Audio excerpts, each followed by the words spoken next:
Welcome, everyone, to sunny Southern California as the World Series League NASCAR Series EU, powered by SIM3D and Go for the Gap, gets ready to take on the 2-mile monster that is Auto Cub Speedway in Fontana, California. Hello, everyone. My name is DJ Clark, joined here, as always, in the booth by Jack Oliphant with our director and producer, David Christie, behind the scenes. And, Jack, this is a little bit of my home circuit, as it were, but it is an absolute powerhouse of a circuit, very, very fast, and this is going to be a true test for these drivers out here today.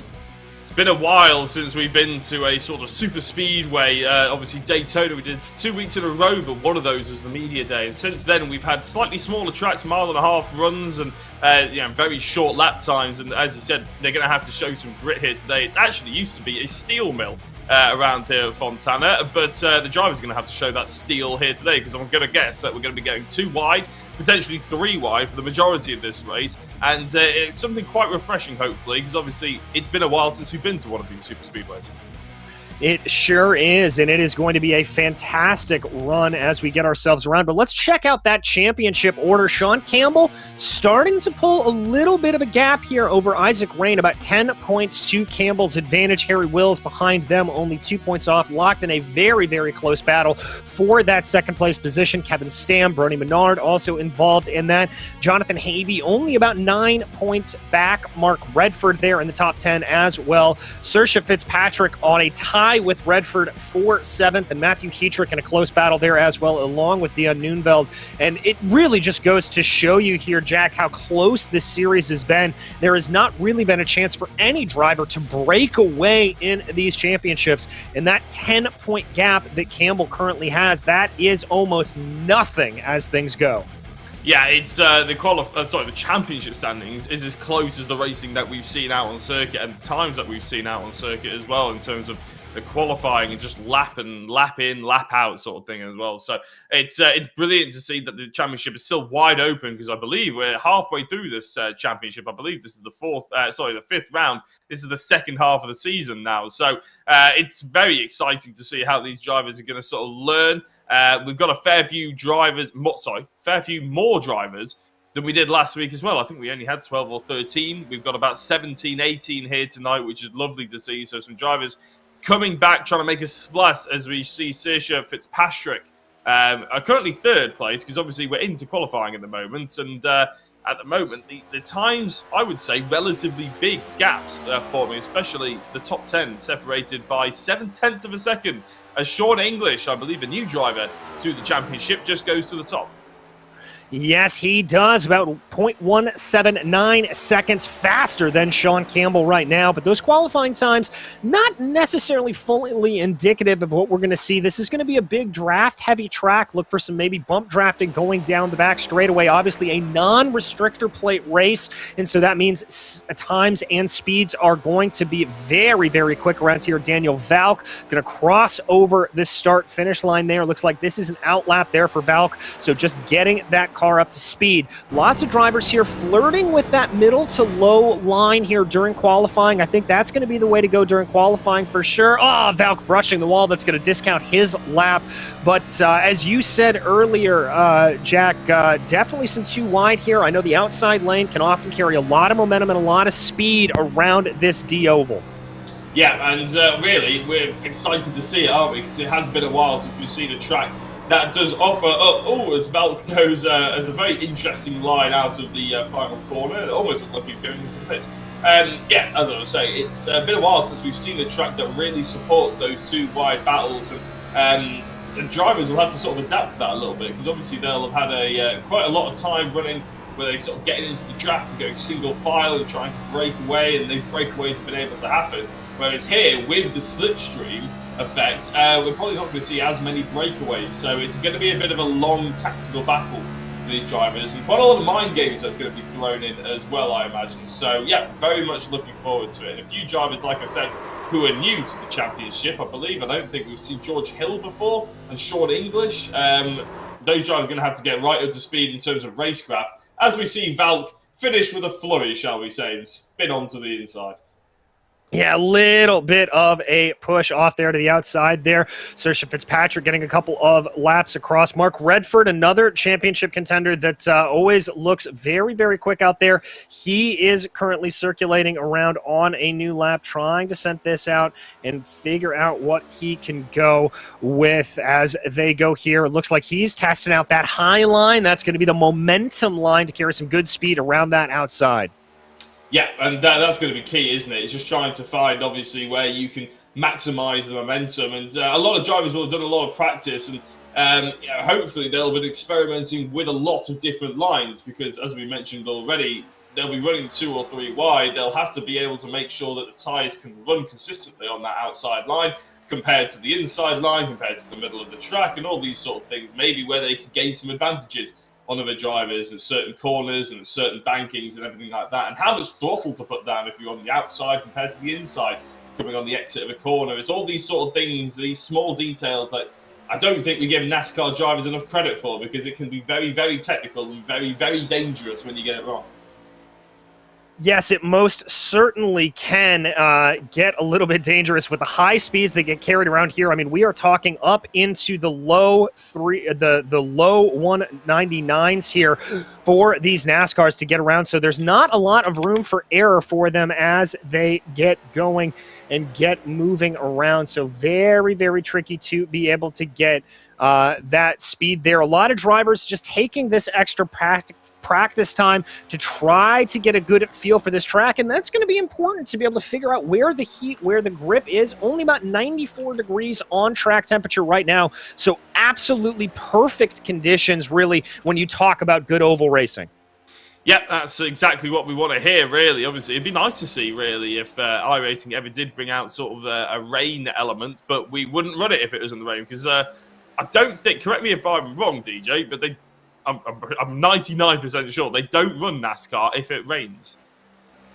Yes, they do not. They do have wet tires if they're running a road course, but on an oval like this with slicks only, they do not have any options. So rain would effectively have canceled this race. And, well, thank goodness, it's Southern California, so rain is not exactly on the menu most days. No, exactly. And really, I suppose that'd be why it's so popular with the fans as well, because you're pretty much guaranteed if you go to Fontana that you're going to have a nice day out, put it that way. Lots of drivers pretty much come in for qualifying now. They do only get 2 laps, of course, but we have 10 minutes for them to be able to set that lap. 5 drivers who we haven't mentioned or haven't seen in qualifying so far because they haven't set a time at all. And in fact, still in the pit lane, are Dean Timms, Robbie Power, who I don't believe we've seen before either, Matthew Bruno, Loris Muller, and obviously we saw Daniel Valk have a couple of spins and actually didn't manage to get a valid lap time in there. Loris Muller also has completed 2 laps, but neither of them were valid, so unfortunately doesn't get a lap time to qualify in. So those 2 drivers currently right at the back of the field. And as I said, the 5 drivers I've just mentioned haven't at all set a lap time. It doesn't mean they won't be participating. It just means they'll be going from the back. Exactly. And at a track like this, track position not exactly going to be king. There's plenty of room to be moving up and forward. So I wouldn't worry too much if I was Timms, Power, Bruno, Muller, or Valk starting from the back. As long as you're able to kind of pick your lane right and get yourself up forward, it shouldn't be too much of a problem to be able to move forward and get yourself up into that leading group. No, that's one of the brilliant things about NASCAR, isn't it? I mean, even if you crash out and you're a lap down with the lucky dog, you get that opportunity, and the fast repair, of course, you get that opportunity to come back and fight forward at the end of the race, which you've seen so many times. And we've done it quite a lot, DJ, where we talk about a driver for about 10 laps right at the start, and then there's a big crash and they disappear. And then all of a sudden, 80 laps later, when we're counting down to the final couple of laps to the checkered flag, they appear again out of nowhere. You think, how on earth have they done that? And that's one of the magical things about NASCAR. It's one of the reasons why we become quite addicted to it as well, because there is always that sort of opportunity for a rise from the dead, shall we say. Yeah, exactly. It's always an opportunity to be able to fight back, be able to come back and get something good here as the clock ticks over to 0 and we get ready to grid up here for the grid as they go. It's going to be Sean English and Harry Wills lining up in that front row, followed by Sean Campbell and Isaac Rain. Mark Redford and Saoirse Fitzpatrick will line up 5th and 6th with Matthew Hetrick and George Hill behind them, and Brandon Hughes and Rich Matthews making out the top 10. Dion Jan Newvald will be 11th, followed by Kevin Stam in 12th. 13th is going to be Jonathan Havey with Jeff Browning, Matthew Bruno, and Loris Muller behind them. Daniel Valk will be 17th, followed by Dean Timms, and Robbie Power will round out your 19-car grid. Strong grid there, isn't it, DJ? Let's face it. I mean, we were a little bit worried last week when we saw the numbers pretty much half here in the EU servers. But it's nice to see a couple of new names come in, bolster the already very strong grid that we've got here in the WSL European NASCAR series. I believe you've been covering the American one as well, because of course, if people are enjoying watching this and they're enjoying participating in it, there's always the American servers that come along in a couple of hours' time. Yes, exactly. A double header action here for the WSL. Always fantastic. We're just waiting here for the last couple of drivers to grid up before we get going on this pace lap. And it looks like all of our drivers are in position. So Sean English and Harry Wills, just trying to combine the two there into the front row, they will be leading us around behind the iRacing pace car here. 75 laps because this is a longer oval. So only 75 laps around this big, flat 2 mile oval. Plenty of opportunity around here. This is going to be good. It will be indeed. I'm very excited for this one. I've been itching to get back at the Super Speedway. Although, to be fair, last week we were expecting an awful lot of pace car periods and yellow flag periods, caution periods, whatever you want to call them. And they surprised us. They pleasantly surprised us a little bit last week. So fingers crossed they keep it nice and clean here today. Well, even if we do have a caution period, I'm sure we'll be able to have a chat to some of our drivers. I know Harry Wills is always happy to jump in during the caution period, as well as I believe Mark Redford is up for having a chat to us as well. So even if we do get something, a race filled with them, we'll always be bringing you something to entertain you with here on Absolute Sim Racing. He most certainly will, as drivers work their way now into turn 2 here of this long speedway. Very distinctive from the banners there that you see, the billboards on the outside of it, and the blue walls of this speedway, built in the late 90s to accommodate kart originally. It now is ready to take on the thunder of the NASCAR next-gen cars. The pace car pulls off into pit lane, giving control of the field over to Sean English, as all eyes turn to Barney the flag man. And we wait for that green flag, and there it is. We are racing in Fontana. It's a good start there for Sean English. He's immediately going to start to pull away a little bit from Harry Wills, a little bit too wide there in the back for third place. That's Sean Campbell and Saoirse Fitzpatrick trying to see what they can do as they pilot their way into turn 1 for the first time. I genuinely thought we were going to see a crash between Isaac Rain and Sean Campbell, but luckily they just about separated each other as they went across the line for the first time. But you can see hunkered up to the back of Harry Wills now is, of course, Isaac Rain, looking for that inside line. That's a big dive, DJ, and that's a second place taken for Isaac Rain. Harry Wills maybe just caught out there just a touch. Yes, it is. Ooh, Harry's car a little bit squirrely there, drifting up on corner exit. Oh, we've got a car down off into the grass. That is Saoirse Fitzpatrick, as she takes a little excursion there across the main stretch, getting across the grass. Everybody else ahead of her able to keep on going. That is certainly going to hurt Saoirse there, as she will fall back to 18th position. Meanwhile, up front, Isaac Rain in that number 63 continues to look threatening. Going to maybe have a similar slide job move down to the inside of Sean English as they go into 2. Is Isaac going to send it? It looks like he is going to go down the inside. A little bit of a pinch down there for English, trying to prevent that crossover. A good heads-up play. They've also got to watch out behind them, because that is Sean Campbell Wall riding around here. Yeah, exactly. Sean English looked like maybe he got a bit too wide and almost touched the wall, but actually came back and got a lovely bit of momentum off the corners there to maintain that race pace and maintain that first place as well. As Isaac Rain, and actually Sean Campbell looks like, as he picked up a little bit of pace, actually setting the fastest lap of the race that previous time round. But of course, this is NASCAR. They pretty much fall by the wayside every other lap, do the fastest laps, because of all the slipstreaming and the different stages that the tyres go through. If we're anything to do with super speedways and Daytona's anything to go by, then the tyres shouldn't be that much of an issue here today. If we get lots of green flag running, expect them to go very long, but Isaac Rain might actually stop the green flag running, because he got very loose on the back end there and actually just about caught it. Very well done by Isaac Rain, but that's not in the script.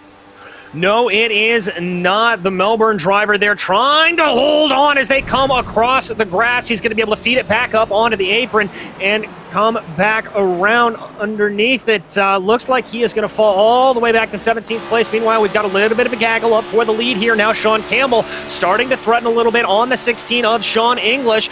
Not going to go for the move. Campbell, as we've seen previously, preferring that high line. He is going to rim ride around here to see what he has. A little bit of a slider there for Sean English defensively, and it looks like that's going to hold up. Jumping back in the field, this is Matthew Bruno right now as Bruno tries to get a little bit of a move done on the 34. He does indeed, yes. I think we might have just seen the reason why Isaac Rain is the only driver that's taking that obviously quite risky line by diving to the inside, because it's a little bit risky on the exit of the corner, as we're currently watching the number 95, as that's Harry Wills. No, it's not. It is Harry Wills, actually. Get very loose, touch the outside wall, keep it together, amazingly. Not touch anybody else either, and we're still racing, which is fantastic. But not if you're Harry Wills, who's bleeding places now, getting overtaken by Neuveld, Muller, Timms and Bruno are lining up for another opportunity on them as well. So Will's going to have to get this together, but he's going to have to get the back end together first, because he keeps putting a boot full of power down. And just like we saw with Isaac Rain, well, not just like it, because he managed to catch it before it happened, but the driver's getting spat out on that inside grass there going past the pits. And it just goes to show you a deceptively easy track here can really come back to bite you, and that is one of the things of Fontana. I've had the pleasure of actually driving this oval before, and I can tell you the bumps around here are quite severe, and that's part of the reason you're seeing drivers really struggle. Now we jump back to the lead as Sean English is going to be the one trying down on the low side. Mark Redford stalking behind the 26 and the 16. Momentum going to carry along here for Sean Campbell up in the lead right now. That high line working to perfection for the 26. But Sean English definitely looking threatening behind. Yeah, at least if we get these two names mixed up, then we're going to come out sounding the same, aren't we? With Sean English and Sean Campbell are going, as you mentioned, side by side. Mark Redford looking very interested in third position at the moment, but can't quite get to grips with the track time that these drivers are laying down at the moment at the Fontana Speedway. It's well, it's not called the Fontana Speedway, but you get what I mean. Dean Timms in the 46 driving up the inside of Bruno as well, and this is Muller also in the mix here. Fantastic little battle between these sort of just at the lower end of the top 10. Battles wherever you look right now. I think Dave Christie's going to have a bit of a headache by the end of this one, because he doesn't quite know where to point the cameras. Yeah, exactly. And the 46 there looking a little bit squirrely, it had to be said, coming around turn 2, but as they work their way back into turn 1 right now, looks like he's got everything woed up back underneath him. They're directly ahead. You can see that battle with Muller and Timms with Muller and Bruno rather, as they go. The 81 now, Dion Neuveld trying to look behind as we ride on board with Dean Timms. There you can see it. Dion Neuveld trying to get a little bit of something there in that orange 81 machine. He's going to dive down to the inside of Timms, see what he can do, and slide up the track there. That is looking like the most effective way to get a pass done around here is that slide job. And here comes Isaac Rain, just for good measure, on that recovery drive after that sojourn down through the grass around the infield. Yeah, Isaac Rain here, potentially one of those drivers that we've talked about a lot during the first 10 laps, and then obviously disappeared, or probably would be 5 laps to be fair, and then sort of disappeared, and now we're seeing him having that recovery. However, he's not having most of the race at the back of the field. He's pushing through straight away and getting his sort of nose in some really thick action here at Fontana. So very impressive by Isaac Rain as he dives at the inside of Neuveld. These drivers have both pretty much dropped Dean Timms. I wouldn't say he dropped him completely, but in terms of NASCAR gapping, it's a pretty big margin that they've just gained on him. In fact, Dean Timms doesn't look that close to be able to make a move. Having said that, the camera may be just playing a bit of a trick on me there, because they've just lined up line and stern, and here comes Dean Timms to prove me wrong on Isaac Rain and Neuveld. Yes, indeed. Trying to keep that car down to the inside there, the 63, to see if there's anything to be had. Neuveld looking like he washed up a little bit coming off of the exit, and that's going to allow for Timms and Rain to both be able to get on through. They'll both set their eyes now on Loris Muller directly ahead of them. Again, taking that low line around here, and as we've talked about, not necessarily the most degradation-heavy track around here, but you've got to be a little bit careful. Try to save your stuff a little bit, and I worry a little bit about running too aggressively probably down on that low side if that is going to mess you up at all. As we check back in on the battle for the lead, Sean Campbell and Sean English continuing to duke this out. Campbell up on the high side, able to continue that momentum, running a good line. Sean English down low, not able to get the move done. Yeah, it's like we've never left this battle, is it? They're pretty much doing exactly the same as they were 5 laps ago when we last checked in. It's brilliant driving from both of them. Very respectful as well. I think they've all 4 of these drivers at the front of the field have a bit of a plan here. Heatrick and Redford are pretty much deploying the same plan that the top 2 are as well. They seem to be learning from the drivers ahead of them, and that's aiding all of them to pull ahead of the likes of Brandon Hughes, who currently is wavering 5 seconds down the road in 5th position and actually having a fight with Saoirse Fitzpatrick. No, that's not Saoirse Fitzpatrick, is it? Fitzpatrick is down in 12th, sorry. We're looking at a different battle. Yeah, and that is Saoirse getting by George Hill. Remember, she's another one that has to do a recovery drive after taking a trip down through the grass across the start-finish line. So she's back up to 12th place right now. She's got about 1.3 seconds to be able to close in on Daniel Valk directly ahead of her. But that number 7 machine showing speed as it always seems to do at just about any course that we go to here in the WSL NASCAR EU Series. Back up front we go. Sean Campbell resolutely trying that low line. Little bit of a pinch there for Sean English. It has to be Sean Campbell, rather, trying to pinch English down, preventing that momentum from coming up. That's a good defensive move and great camera angle there from David Christie. You can see just how close the margins are that these guys are running. Very, very close to the wall all the way around. Yeah, even on the corners, Campbell is getting scarily close to the wall, and it's allowing him to throw a bit more speed into the corner, but then he'll have to be a little bit later on the acceleration out of them as well. So, I mean, I'm not going to try and sit here and say one's better than the other, because clearly they're both pretty much even Stevens, aren't they? They're not fuel savings exactly, these drivers, because they're not in the slipstream of each other. They're just going hammer and tongs, throwing everything at it to see what can stick. And at the moment, Sean English, you have to say, is a welcome addition to this EU WSL series, because he's driven fantastically, qualified obviously very well, and it shows that the racecraft in the NASCAR is equally as good as his speed. Yes, he surely is, as we've got a pit stop there. That's Harry Wills coming down off of pit lane. That will put him a lap down, so taking a green flag stop here, you know, it's going to be a little bit interesting there as we see how pit stop strategy will play out. A longer track like this, you can theoretically get down pit lane without going a lap down, but it doesn't look like that is going to be the case here for Harry Wills. No, excuse me, he is actually on the lead lap as of right now. These leaders battling certainly helping him. I'm not sure. Well, yeah, we'll have to figure that one out. I think he might still be a lap down, but it's going to be certainly a bit tight. And if what we'd love to see is one of these drivers make a pit stop in the top 4 and see where they come out, because then it'll really put the theory to the test as we see a swap for the high line to the low line. Sean Campbell now goes to that low line, and English is sentenced to get a little bit closer to the wall, as I thought there was that camera angle. I tell you what, DJ, that scared me a little bit.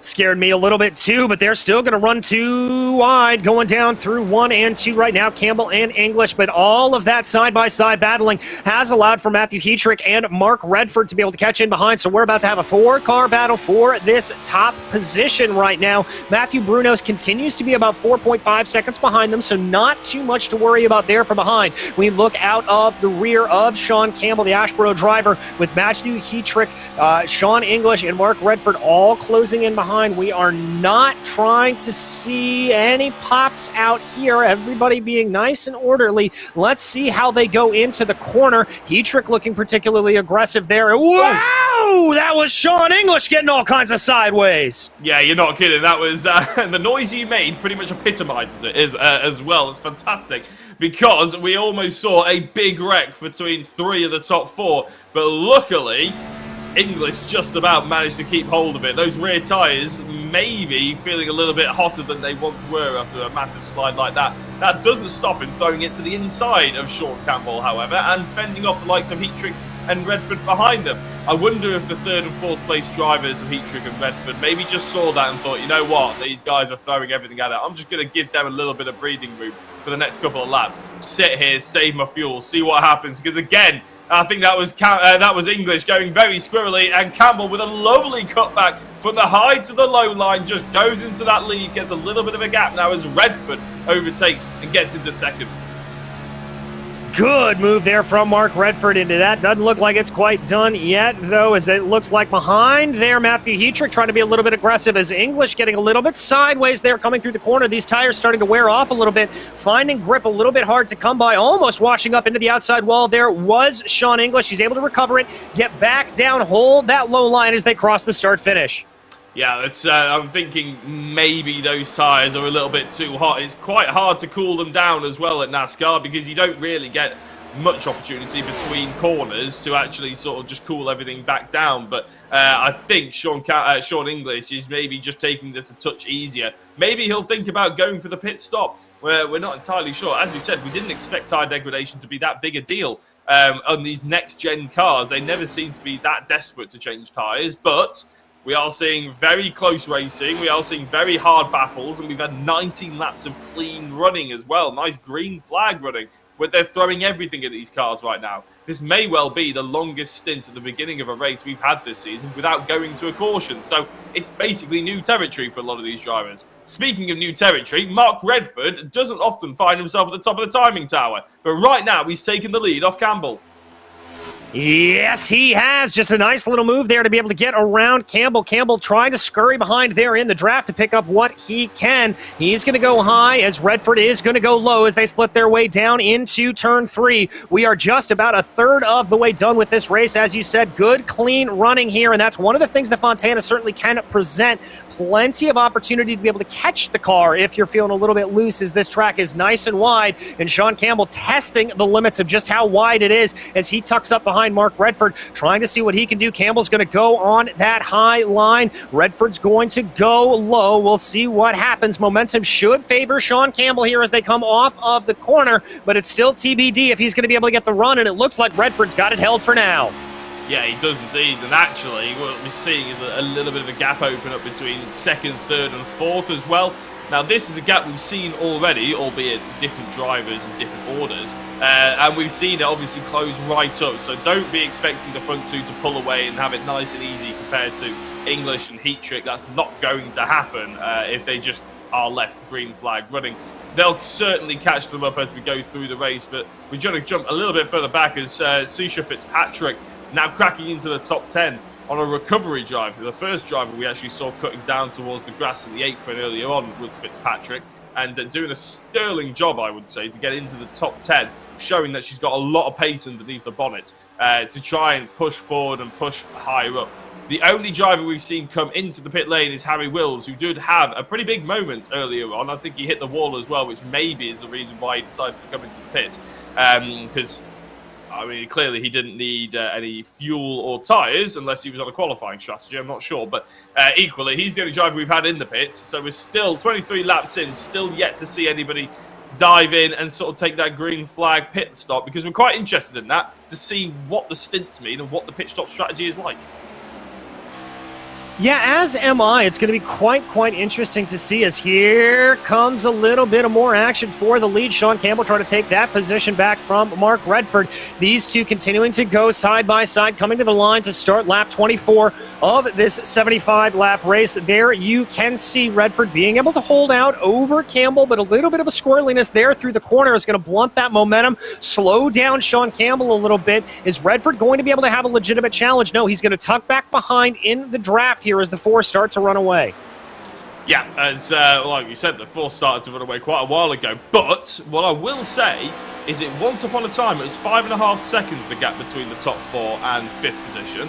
And since Matthew Bruno has managed to break away from Brandon Hughes, the gap's actually just coming down a touch. It's now 3.9 seconds, so he's managed to gain about a second. It'll be largely due to the fact that they've been battling these top fours. They've battled for about 5 laps in a row, probably more actually. And that probably just bought Bruno a couple of tenths here and there, but actually Bruno's putting some really good lap times right now. Isaac Crane, a little bit further back, having a fantastic fight at the moment with Loris Muller by the looks of it. Now this is for 7th position. Isaac Crane, another one of those drivers that we're seeing from a recovery perspective. And again, another driver that was showing really good pace under the bonnet, and probably a bit of a shame that they're not still higher up there. Yeah, a little bit of a shame. Whoa, as that was a little bit of a moment there for that 34 machine, trying to go as they get their way through, working through the corners right now. That is the number 6 that we continue to watch. Kevin Stam, Daniel Valk having that moment there behind as they go. Valk just looking a little bit squirrely, and especially this late into the run, I'm not surprised by that. A little bit of heat as they go. Yeah, Daniel Valk, actually, I remember we saw them during qualifying, and he looked very squirrely back then as well. So maybe just hasn't quite got to grips with this circuit. Maybe he hasn't quite got a setup to go underneath the bonnet here. But equally, we'll jump back to the front four, because they certainly have got a setup that's working for them. As Sean Campbell has actually dropped behind Matthew Heatrick now. So Heatrick goes into second place, Campbell into third, and Sean Campbell and Sean English are pretty much nose to tail again, but this time they're fighting for third rather than third position. Mark Redford is putting the hammer down. He's throwing his gauntlet in there as well, and really he's pulling away just a touch from the rest of these 3 drivers. Yeah, they really are continuing to pull away. Although Matthew Bruno has closed down that gap by about a second, it's only about 3.5 right now, and I think that's a result of all the squabbling we have been seeing as they go now down through turn 2. Looks like Redford just holding on to the lead a little bit more, running a little bit more of an aggressive line. We are over a third of the way through the race here. Ooh, that was the 26 of Sean Campbell, looking a little bit squirrely coming off of the exit. I think that's going to open up some opportunities here for English. He will have for sure seen that coming and be able to try to take advantage. He will indeed. So let's see how he takes advantage. I think there was a bit of a squirrely moment from Campbell again. So it's going to be very interesting. How long are they going to torture these rear tyres for, DJ? I'm guessing they're just absolutely screaming at them and very much overheating at the moment, because I think a lot of it, we've got a fairly hot track here today. You touched on the track temperatures earlier. I reckon they've probably gone up just a couple of degrees because it seems like we are getting that overheating come into play. Well, actually, looking at the temperature right now, it's actually fallen by a couple of degrees Fahrenheit. Yeah, it's 88 degrees Fahrenheit out on track. During qualifying, it was up to about 94. That's about 21 degrees Celsius, by the way. Thank you to David for not making me do math on that one. But what that still means is that even if it's not as hot as we've seen, that rear tire, they can grain a little bit. It can overheat if you're just overworking it too much, even if it's in chilly track temperatures. You don't want to send these tires through too many heat cycles as they go around, and that can certainly cause a little bit of fidgetiness. And there again, we see a big bobble from the 26. Definitely having some problem with those right rears as they go. Yeah, and whenever we've jumped on board with any of these drivers, you often see them fighting with the car, fighting with the wheel as well, which I think just goes to show how hard these cars are to drive. There's no big assists, there's no traction control or anything like ABS or any sort of driving assistances on these NASCARs. So you really do, it's just man and machine, very much so, and that's the reason why you're seeing a couple of mistakes thrown in there. But also why we're so impressed with the quality of drivers that we've got here today, because for these 30 laps, they have been very, very impressive. Yeah, they've been very impressive indeed, keeping everything clean and green. It looks like we've got some drivers coming down for pit stops, though. Sean Campbell, Sean English, also looks like from the back of the field, Rich Matthews and Jeff Browning. So clearly some drivers here opting to come down pit lane. Can be a little bit of a tricky pit lane entry here, coming at such high speed as they come down, but it looks like everybody's going to be relatively okay. I think this will be the sign that people want to come in. This is definitely a tire strategy, I think, to come in here at this point. Just hearing that Redford will be coming down this lap as well. Yeah, it'll be interesting to see if they go up on jacks as well, because of course that is the telltale sign in iRacing. I was going to say NASCAR, but obviously in NASCAR, but in iRacing, to see whether they take tyres as well. And by looks of it, I think we've seen Campbell and English still in the pit lane, especially English taking a little bit longer there. But the amount of time that they were in the pits clearly shows that they did take those tyres. So it wasn't just overheating, or it wasn't just the drivers making a mess of things or anything like that. It was the tyres going away. So we can tell you now that 32 laps of Fontana is a good measure of how long these tyres will last. And we've got a little over 32 laps to go. I can't do the math straight off my head, but I think we've got about 35 laps remaining, maybe 38. So it's going to be a while, and they're going to have to make these tyres last. Yeah, it certainly is. I wouldn't be surprised if drivers are banking on one more, maybe yellow flag period to be able to pull them back in. By the way, a couple of drivers remaining to stay out. Dean Timms, George Hill, and Dion Noonveld. They are all out right now. Looks like comparatively, although I'm seeing Timms and Hill coming down pit lane right now, that was almost a scary moment there for the 46, touching a little bit of that grass, almost upsetting the car. Yeah, I thought he hit the wall, actually. Sorry, that's why I slightly interrupted him with an involuntary noise there, DJ. I thought he locked the tyres up and touched the wall, but I think he managed to get away with it. We're actually looking at Mark Redford, who's still held on to the lead, well, provisional lead of the race, but for how much longer? Because here comes Sean Campbell wanting to take that away from him. Neuveld, Timms and Hill are all still technically ahead of them, but since they're all in the pits, they're about to be overtaken. And just like that, they have been overtaken. Campbell in the lead, Redford in second, English in third. They've all jumped Heat Trick, who sits in fourth. Yeah, and that really hasn't done a whole lot to separate the gap out between those top four. They continue to run within about 1.2 seconds of one another. Matthew Heatrick looking like he's lost a little bit of time. But if anything, the gap between these top four and the rest of the field has increased, with Matthew Bruno now a whopping 6.7 seconds behind. So definitely losing out in the pit stop cycle. There was Bruno, although Isaac Rain, it does have to be said, it's got his way back up to 6th. Saoirse Fitzpatrick up to 8th. So those are two cars that we want to keep an eye out for as they continue their charge up through the field. Yeah, and it's going to be a bit of a task now to catch up if we carry on green flag running for the likes of Rain and Bruno Fitzpatrick to catch up to these top four, considering the gap has gone from about 3.5 seconds from 4th to 5th to 8 seconds. Obviously, big gains for the top four there in the pit window.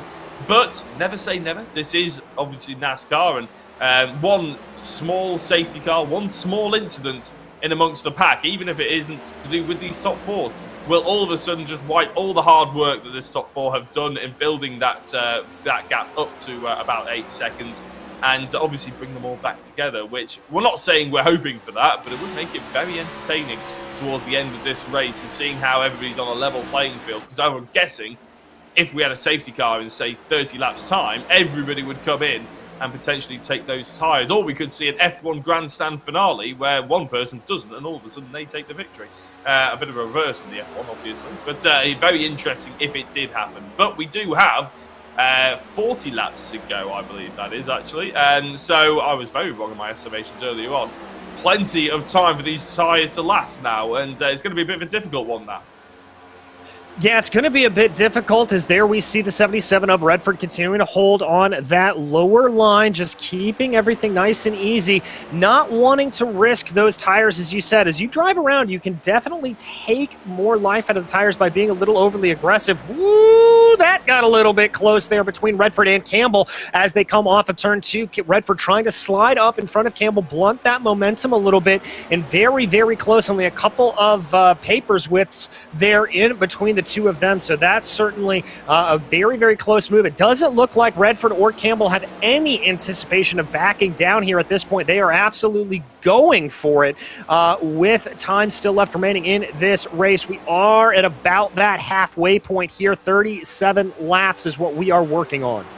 Yeah, Mark Redford was actually in a Civic Cup race that I was commentating on yesterday night, actually, and we were going around Thruxton in the UK. And that is basically as close to an oval race as we get in the UK is Thruxton. It's constantly turning right and it's constantly flat out pretty much, and there's only 2 chicanes in there. But it's as close as I said to a NASCAR race. He didn't enjoy it, put it that way. He's having a much better night tonight. I think he got 2 DNFs even yesterday, so, or pretty much 2 DNFs anyway. So, yeah, he's certainly enjoyed himself more in the NASCAR, even if his son hasn't joined him for this particular series. Will Redford, obviously a Civic Cup driver in real life as well as on the sim.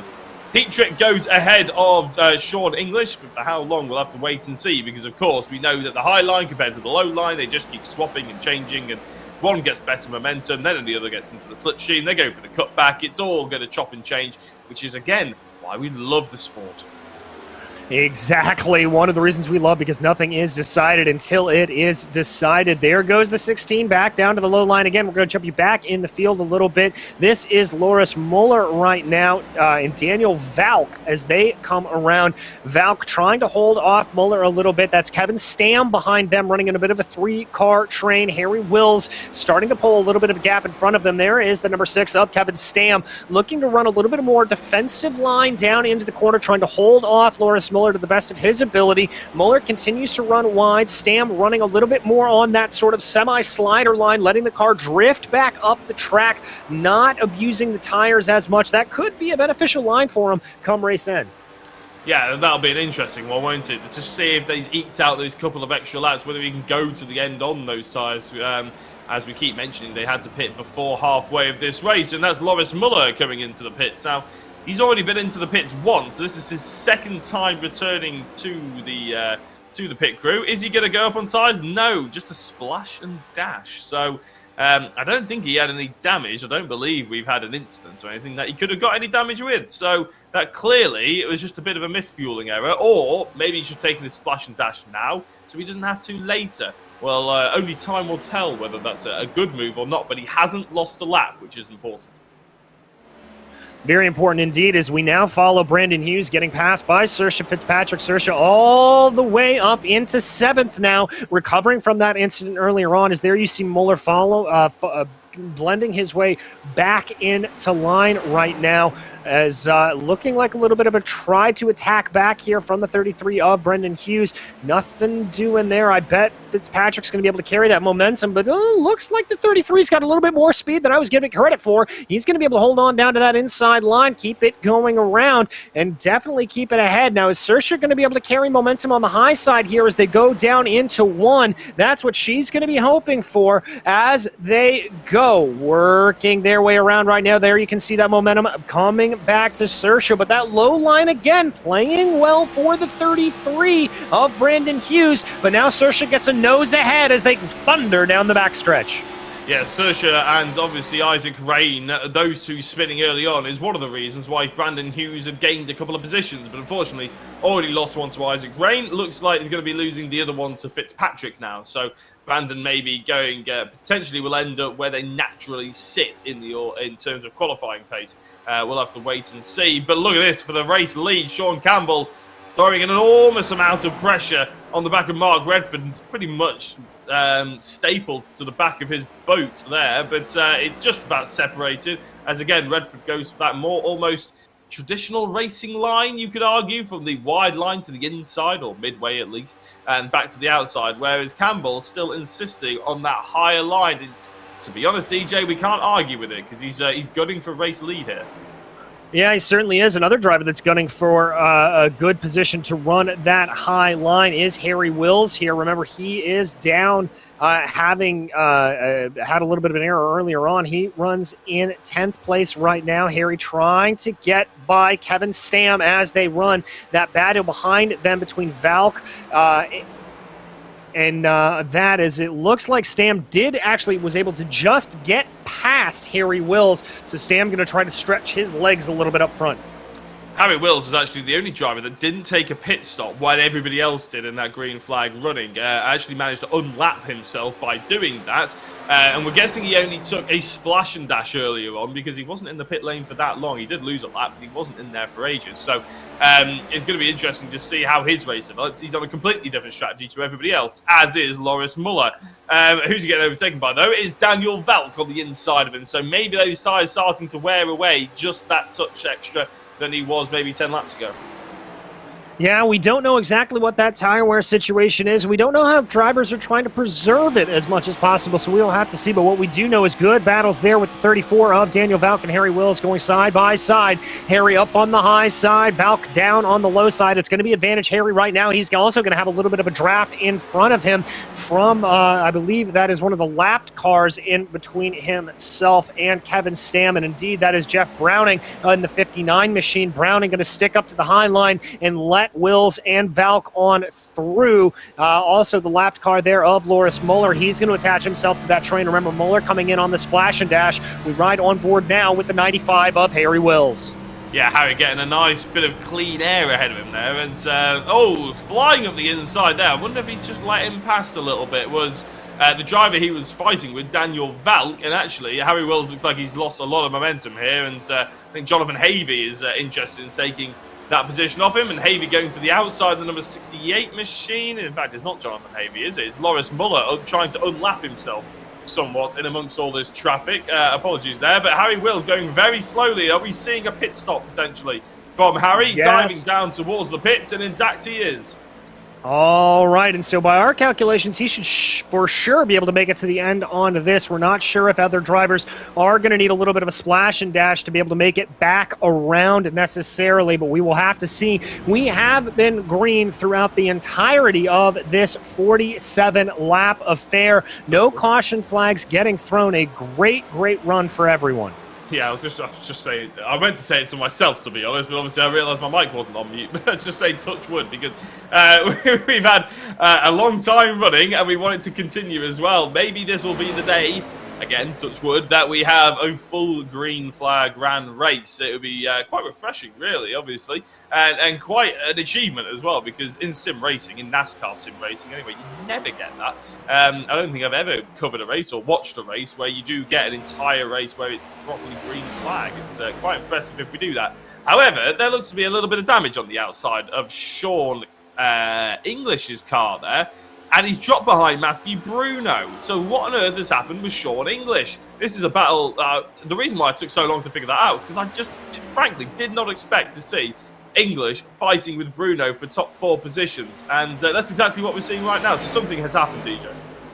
Well, judging off the state of that number 16 machine, I'm seeing a little bit of damage to the right front there, and so that would indicate to me that he's had a little bit of a scrap with the outside wall. You can see there on your screen the crinkled up a little bit nature of the hood as he'll come around the camera angle here. Yeah, you can see it, some definite damage to the right side. Oh, as he has to catch it again. That car clearly not handling well, and that may give us some indications of why he's fallen back down through the field. Yeah, so maybe it wasn't just the tyres that were letting go earlier on, which is why we saw Sean English scrambling to keep the car in a straight line, because clearly he's got, I wouldn't say brand new tyres on, but he's got fairly fresh tyres on, nothing to be complaining about, and he's still getting a little bit loose. So maybe there's a setup problem there, DJ, or not a problem, but maybe a bit of a quirk that he wasn't expecting to have to go this long on the tyres, and the setup's just maybe a little bit stiff on the rear end, and it's not quite agreeing with it. Maybe it's degrading the tyres quicker than others. Either way, it's not agreeing with him right now, and he's, as I said, still in the top 5, but 8 seconds behind Mark Redford, and the lead of this race is not where we expected him to be at the first half. No, certainly not. As we tick over here, 26 laps to go around Auto Club Speedway in Fontana, California. English really having to wrestle that car through the corners. I think that damage is affecting him. I really think that's what it is. That is not a setup problem. That looks like he may have a little bit of some suspension damage to the right front. That must have been a much hairier knock with the wall than we originally thought, as that was some lap traffic that was able to get up on by him. He does have about a 6-second gap back to Isaac Rain, but Rain is closing that down. Yeah, what do you reckon here? If you were English right now, would you take the pit stop, take that fast repair and get some new tyres, get the fuel in, and just try and go hard until the end of the race? Or, because there's only 25 laps to go, we've just ticked over to 25 to go. And that could be a viable strategy, because at the end of the race, a couple of drivers are going to lose their tyres, and at the moment, Sean English is just going to bleed positions right up until he has to take that optimal pit time. He'd probably be better just getting it out of the way now and going to the end. You know, I have to agree with you there. We believe that everybody is going to at least have to do a splash and dash to the end.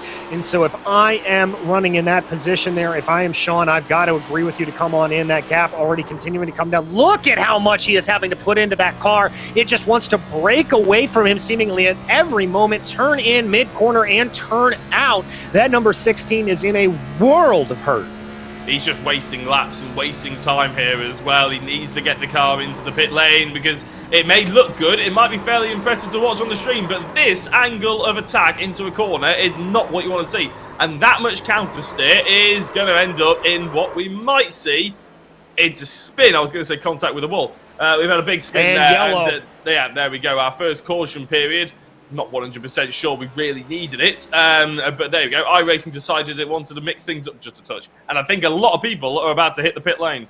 Yes, they are. I would imagine just about everybody here is going to opt to come down pit lane. As we said, we don't think they've got enough fuel to make it to the end. Probably going to need to come down here for a splash and dash. We check out the replay here of that 16 machine. Yeah, you can see it. I mean, we were on board with it. He was just losing that all the way through the corner. A good job to be able to lock it down and prevent any damage into the outside wall, but damage done in terms of sliding up the track.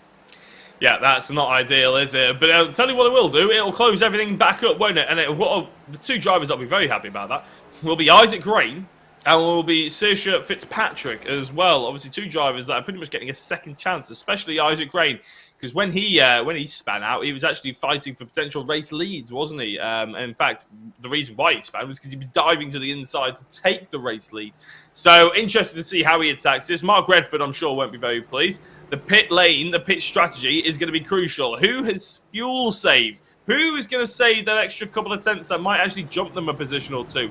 We'll have to wait and see as they are now thundering down the pit. All cars coming down. Is Daniel Valk coming in? Yes, he is. Obviously, the drivers that are staying out right now, a lap down, they will have their opportunity to come down pit lane the next time around. Looks like only one is staying out. That's Jonathan Havey trying to get a lap back. Other than that, looks like Harry Wills is coming down pit lane. No, he is going to stay out as well. But waiting to see what that strategy is going to be. I can tell you that the 77 of Mark Redford is definitely taking right side tires. I've got to imagine he's going to take lefts as well. Indeed, going up on both jacks. Saoirse Fitzpatrick missing her pit lane. Unfortunately, that's going to hurt her in the long run. A race off the line between the 77 and the 26. It's going to continue to be Redford. That leads Campbell Bruno up into third.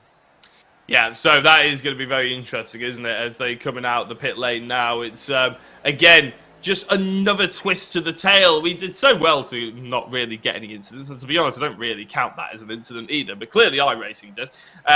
What it has done is spice things up a bit, hasn't it? I mean, I wouldn't blame the race director, just throw it out there regardless, just to bunch the pack up and make it a better spectacle for 20 laps to go. But I'm very much hoping that safety cars don't breed safety cars here, and we can go green, and we can see the pit strategies maybe come to the front and actually see them fire everything at each other and try and get good, clean overtakes done. Yeah, that's what I'm hoping for as well. As Mark Redford is categorized as your leader. Harry Wills, I'm not sure if he is going to opt to stay out or duck down pit lane. No, he is going to stay out here. He will receive the lucky dog, so he will be able to go back out and around and get his lap back. Keeping an eye, though, on that iRacing pace car to see if we are going to go back to green. Never sure on these super speedways. Yes, there is Harry Wills being released to go get his lap back, so we will be green next time by. So Redford lines up with Campbell just behind him. Bruno now in third position. Isaac Rain in fourth. Matthew Heatrix lost out a couple of positions then and lining up in fifth. With then Brandon Hughes in sixth. Sean English dropping outside the top five is in seventh. You would only assume that he's taking those fast repairs to try and get his car back on track, and he might actually fight a little bit further forward. Saoirse Fitzpatrick, although missing the pit box, still in the top 10 with Kevin Stam and Daniel Valk as well. Jonathan Havey is now in the pits. Harry Wills has unlapped himself. Yes, he has, as the rest of the field gets back into double file here, getting ready for the restart as they go. Your top five: Redford, Campbell, Bruno, Rain, Heatrick, with Hughes behind them, English, Fitzpatrick, Stam, Valk, and Wills, with Jonathan Havey, the last car on the lead lap. A little bit of an offset here for the 26 of Sean Campbell, just trying to keep the 77 in his eyesight. Sometimes you can lose out a little bit if you don't keep your eye on that driver, so a little bit of a strategic decision to come behind like that. But we will be going back to green flag racing here. The field will be led around by Mark Redford, and we will have 20 laps to go at the line. 55 in the books here at Fontana. There you see everybody getting close, and there goes Heatrick. It's a very, very good start. Campbell trying to get down to cover off the 24 there of Matthew Bruno. Maybe he's not going to cover it out. He wants to stick up to that high line. That's going to help out Isaac Rain a little bit, as that's going to give Rain the draft as they come down. The only driver working on that low line going to be Matthew Bruno, trying to avoid a little bit of a pinch there, but all drivers able to get going as the top four start to spread out. Yeah, Isaac Rain doing a good job on that higher line, and actually is in the draft of Sean Campbell, so might get a couple of extra miles an hour through the corners. And if he follows Campbell's line, it wouldn't be the end of the world, because Campbell has proven that that high line that he's employing right now can clearly work as well. And Redford, with those new tyres on, are going to have to use every single PSI that he's got. But of course, these tyres are going to be slightly cold as Campbell gets into the back of Redford. Campbell going to that outside now. Redford having to manage to just about hold on to that race lead for one lap. We got 19 to go. The race can be won by any one of about the top 10 drivers right now. Fantastic positioning by the likes of Isaac Rain, and Sean Campbell's up on the outside. They're going to go 3 wide, DJ. They're going to go 3 wide, and Rain's going to prevent Redford there from being able to slide back up the track. That's going to blunt a little bit of a momentum, and it's going to come back into position to be able to help out the 63. The 63 now going to go up to the high side. Not all the way up high like we see Sean Campbell running, but definitely some good momentum there for Isaac Rain, pinching down that 77 of Redford, and Redford's going to lose out to Matthew Bruno. Yeah, Redford actually got a bit of a slide on as he went so narrow through the corner, probably got a little bit too much power. And actually, I think Redford, from the lead of this race, from the majority of this race, is now going to lose out to the likes of Sean English. In fact, he has Campbell and Rain still battling it right at the front of the field. This is a throwback to right at the start of the race, isn't it? Isaac Rain probably couldn't believe his luck when he saw the safety car come out. All of a sudden, he gets another crack at the apple as he gets into the slipstream of Sean Campbell, but dives to the inside. So Isaac Rain clearly has decided not to change his line, even if he did fall off the track a little bit earlier on doing it. And he's managed just to get his nose ahead of Sean Campbell, but only for a split second as they dive. Wow, DJ, this is getting a little bit close. It's getting a little bit close. It's a little bit intense. Can you tell there's only 17 laps to go here in the WSL NASCAR CEU Series? Sean Campbell running that high line again, trying to hold out over Isaac Rain. Matthew Bruno setting the fastest lap of the race last time out, trying to see if there's any speed to be had in that number 24 machine. He's definitely got a little bit of a run coming down the backstretch right now, starting to gap themselves from Mark Redford, who led this race for so long. Now all three of your top three fan out a little bit on different lines on the track. Rain running that slider line, letting the car drift up. That's going to be Bruno also letting the car drift up. A paper in between himself and the outside wall as they're going to cross the line with 16 to go. Yeah, this is starting to get a little bit sweaty. I'm sure these drivers probably enjoyed their, however long it was, 60 laps without a pace car, or 50 laps, sorry, without a pace car. And all of a sudden, the heart rates start to go up again. The concentration levels have to equally go up again, and everything just starts to get a little bit harder. People may be starting to overdrive their cars a little bit as well. Maybe that's why we saw Mark Redford unfortunately falling a little bit further down, but actually we're on board with Matthew Bruno. Redford's only half a second behind him. Look at that, Campbell going to that wide line, leaves the door open for Isaac Rain, but as they come off the corner, I wouldn't be surprised if Campbell manages to get that momentum back as Redford hits the wall, manages to keep it together just about, but has been overtaken by Heatrick and lost the battle to Sean English as well. That's caused a second caution period. I can only imagine it's with that contact. I can't see anybody else falling down the order.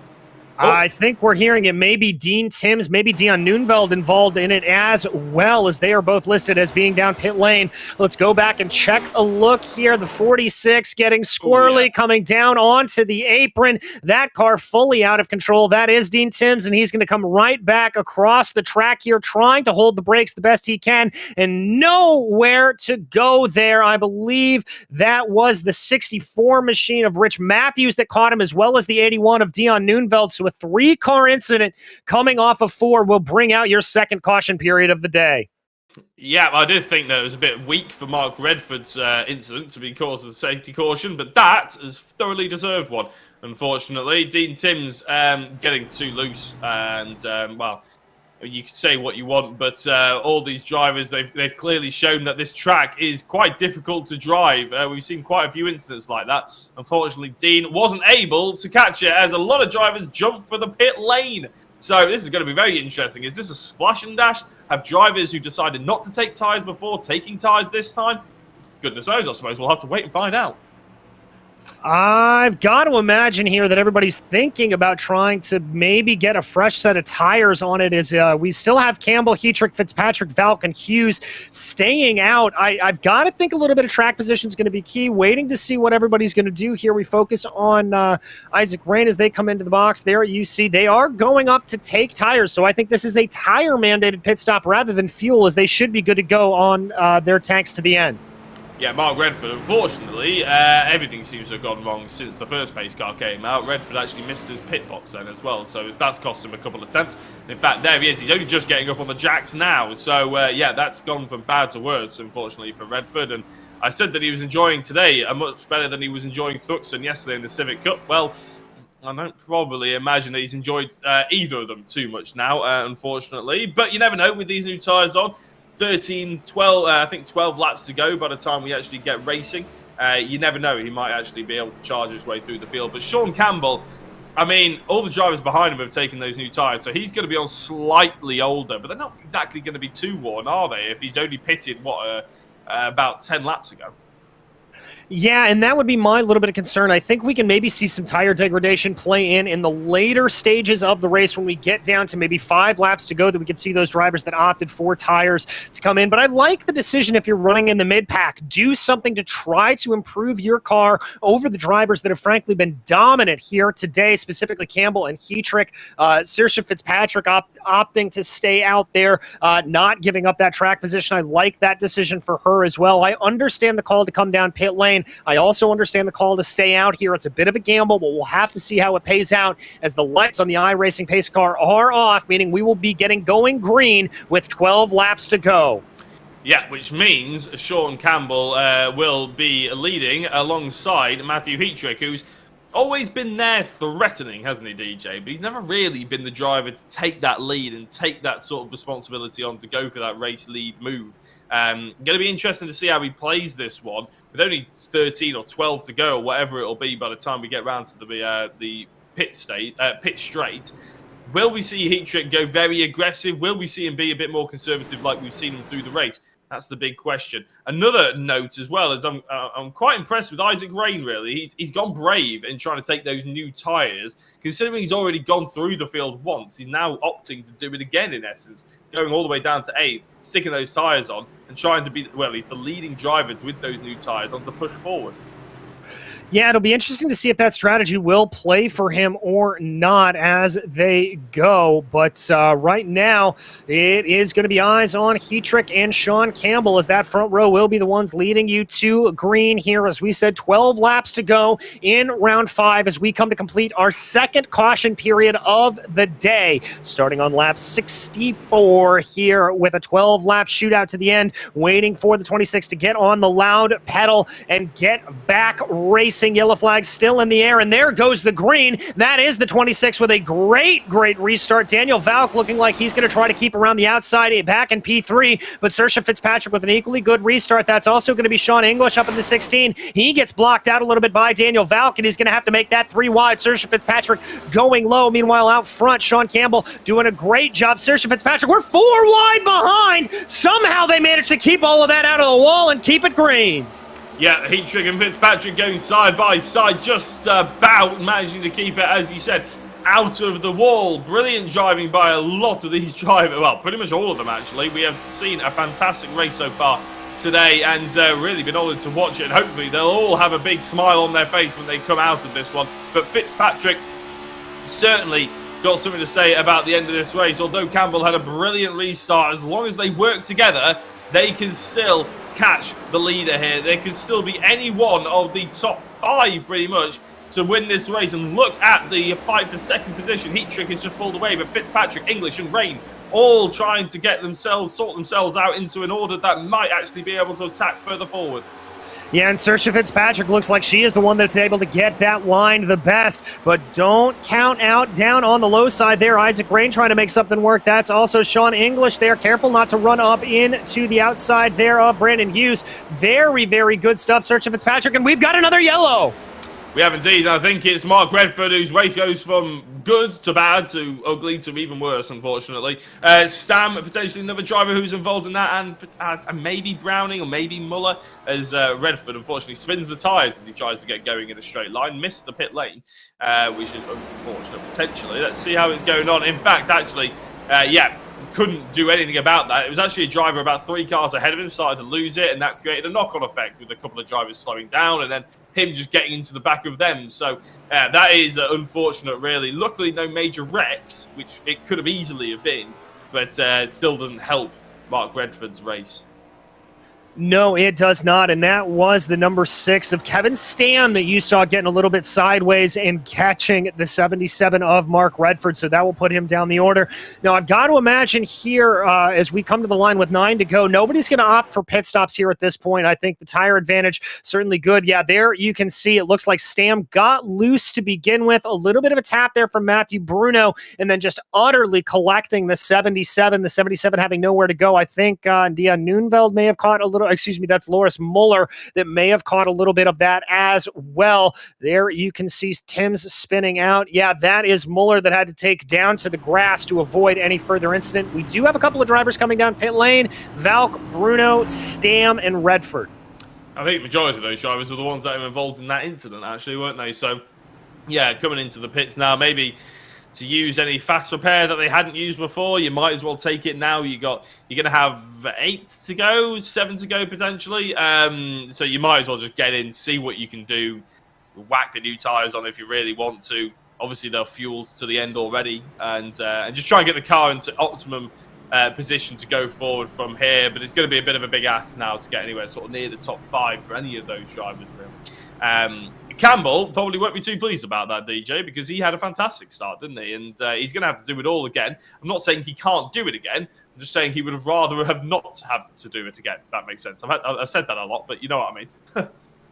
No, I know exactly what you mean there. Is for him, he is going to try to get that gap back up. He had it to about 7/8 of a second, and that was about healthy enough to be able to go to the end. But now he's going to have to do it all over again, and it's going to be Matthew Heatrick to his outside. Saoirse Fitzpatrick now starting in 3rd, going to be able to tow up right behind Sean Campbell, and I've got to think that's going to be a little bit of a worry for Campbell, as we've seen so much speed out of that 7 today. Remember, Saoirse for recovering from that early trip down the grass to be in this position.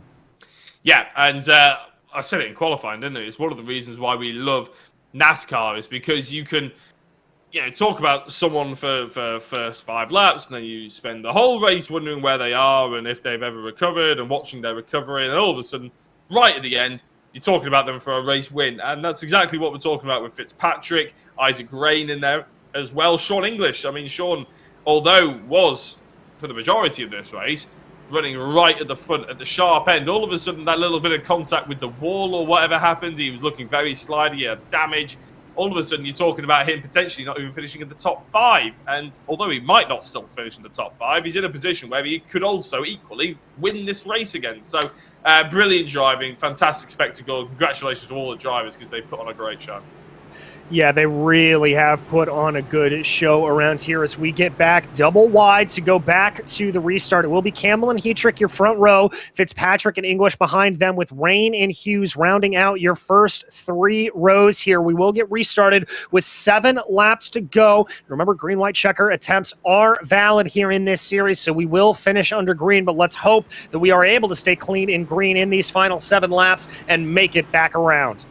That's what the fingers are crossed for, isn't it? We don't want to have to elongate this race any more than we do in terms of interrupting it with safety cars and pace cars, because we want everybody to get clean, go to the end of the race now. Pretty much everybody will be in the car that they want to finish this race in. I'm sure Sean Campbell would rather have some cleaner tyres on his car, but we'll have to wait and see whether it's going to hamper him.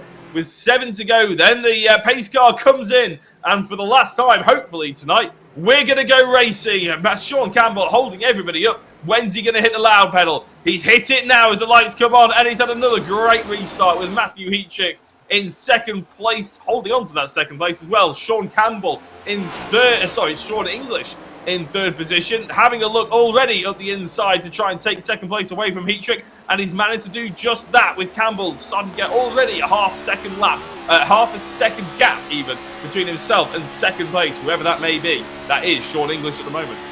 It is, but a little bit of jockeying around there. Four behind is Matthew Heatrick, Saoirse Fitzpatrick, and Isaac Rain all throwing their hats into the conversation. Rain diving a very, very low line. I think he's going to have to check his momentum up a little bit, and indeed he does, to make sure he doesn't run into the side of Matthew Heatrick. There they go, and that may give a little bit of momentum to Saoirse Fitzpatrick as they cross over the line with 6 laps to go. Fitzpatrick working on the high line on the outside of Isaac Rain. We'll have to see which one is able to be stronger coming through to 1 and 2.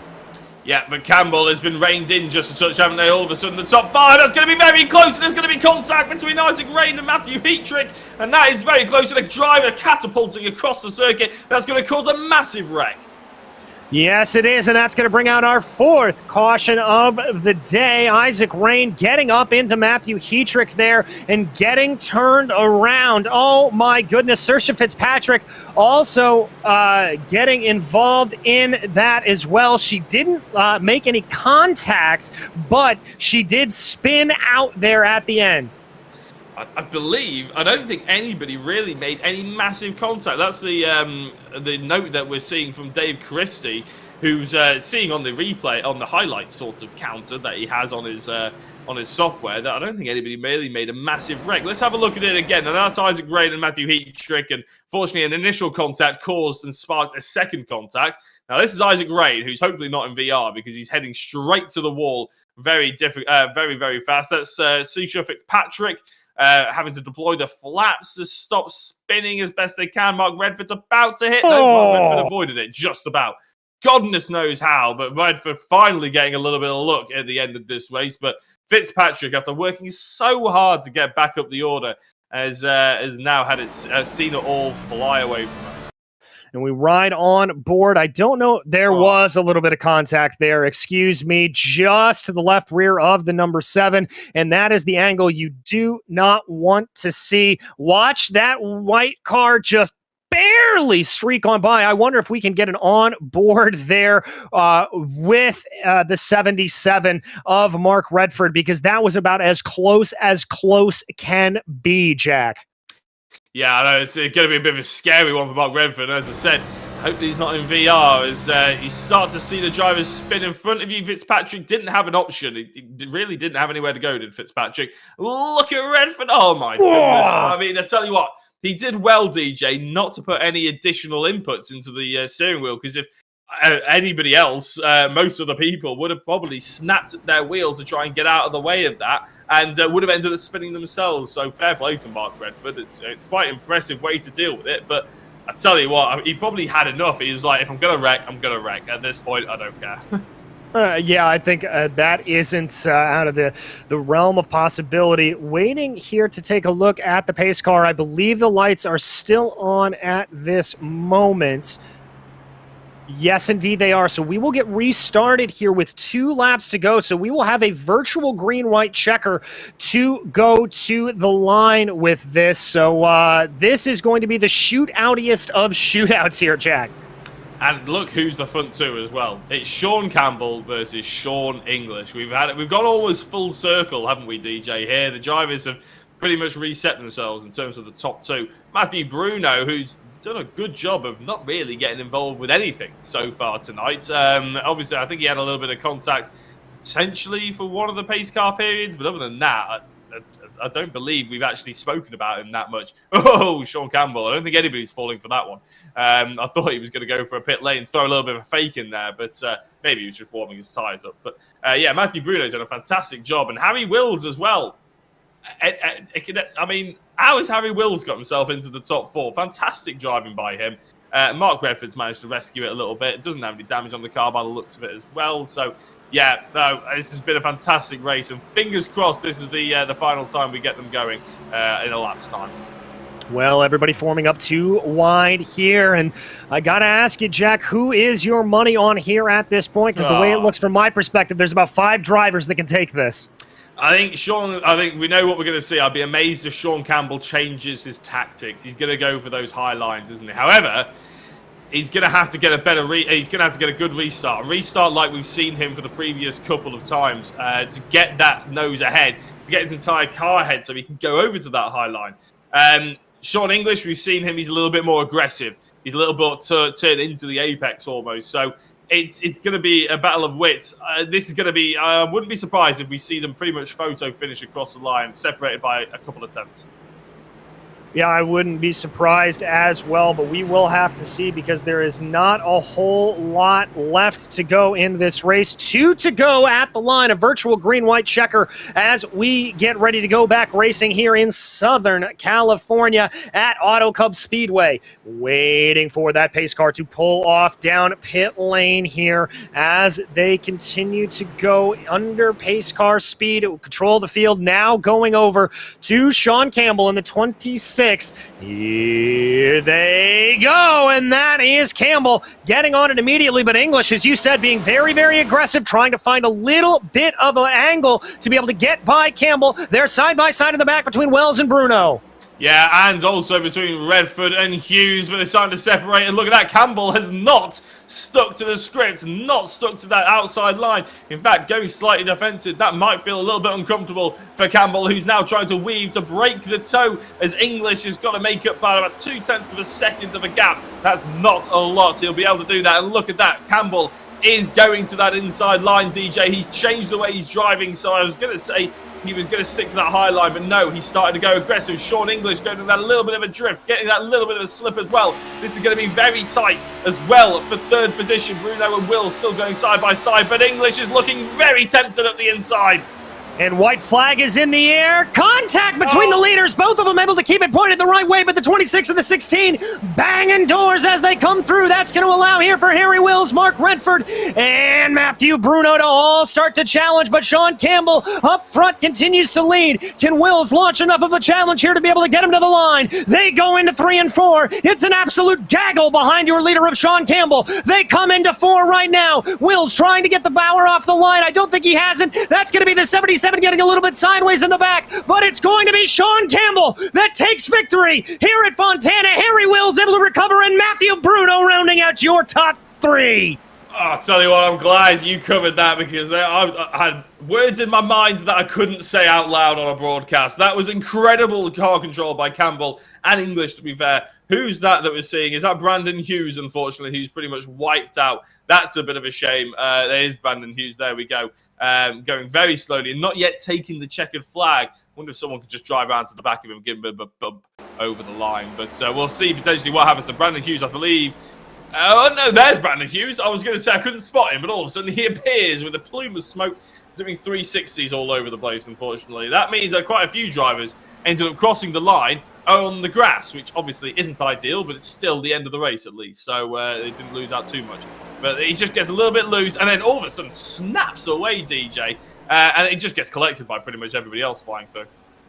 Yeah, it really does. All those drivers coming in at full tilt, not really having a whole lot of area to be able to break that out. So very, very rough run there for them. You can see those last couple of drivers just trying to barely get themselves across the line. As we run through your final finishing order here, it was Sean Campbell that was able to take the win after a dominant performance here today. Harry Wills in second, followed by Matthew Bruno, Sean English, and Mark Redford rounding out your top 5. Saoirse Fitzpatrick was 6th, followed by Daniel Valk with Jonathan Havey and Matthew Heatrick and Kevin Stam in the top 10. Then it was Jeff Browning, the last driver on the lead lap, with Brandon Hughes, Loris Muller in a lap down. George Hill was 4 laps down, followed by Isaac Rain, who was 5 laps down. Dean Timms, Dion Noonveld, and Rich Matthews round out your 18-car field.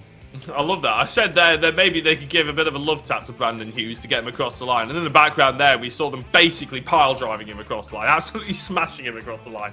At least he has finished.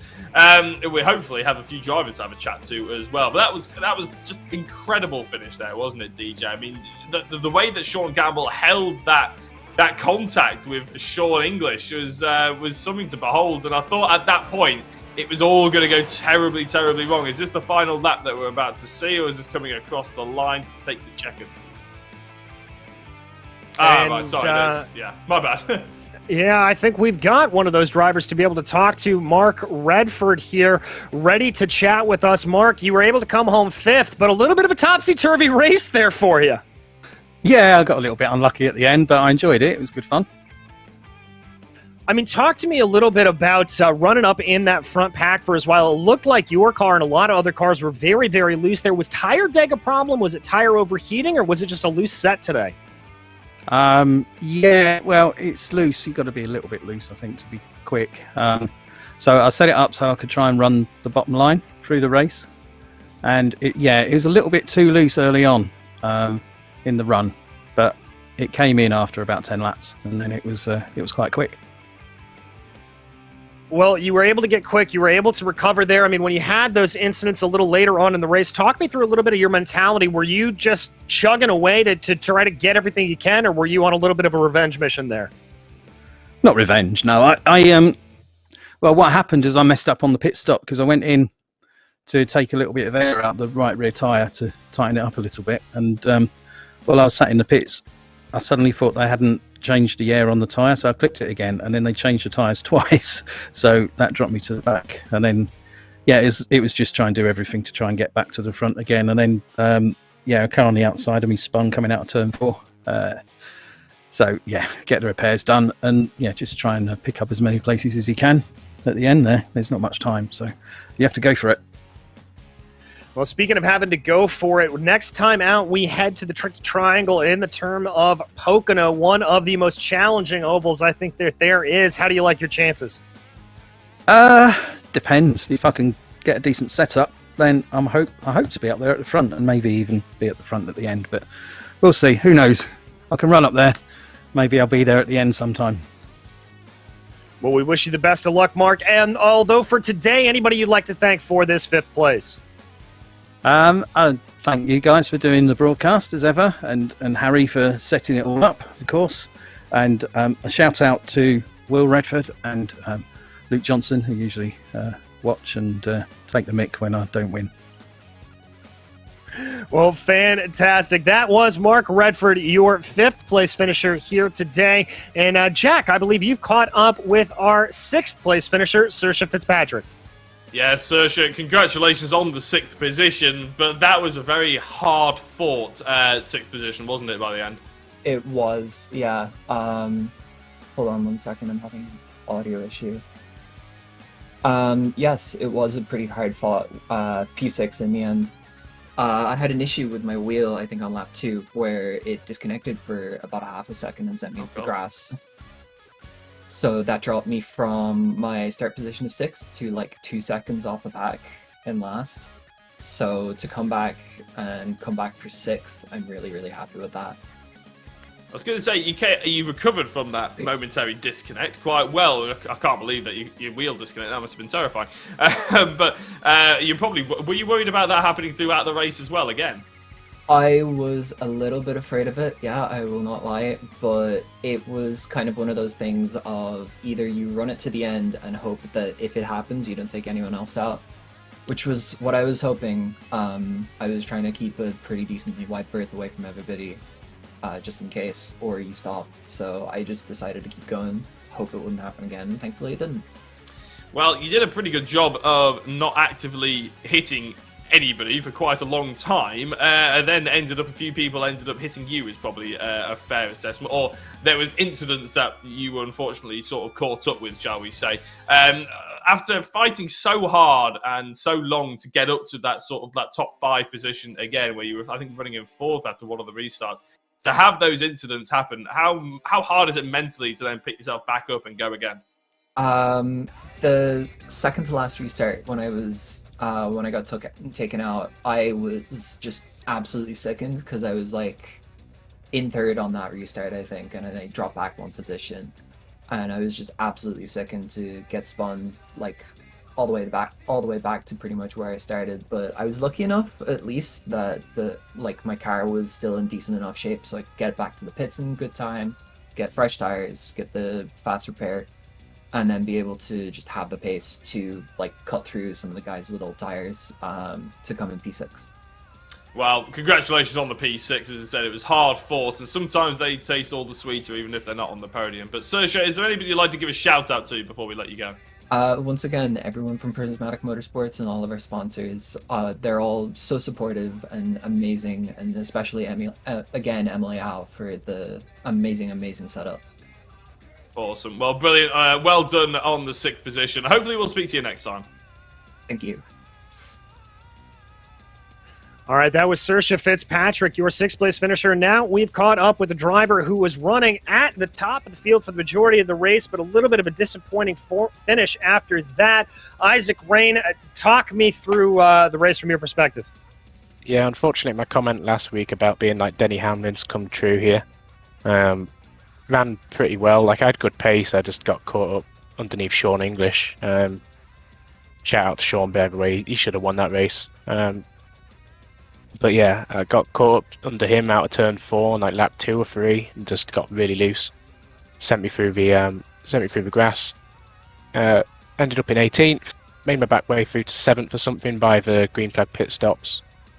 Made up a position, I think, in that, and then yeah, I just got caught up in traffic, and it was a shame, really. I mean, I was on newer tyres than, I think it was Matthew Heatrick in that 96 car, and Fitzpatrick in a 7.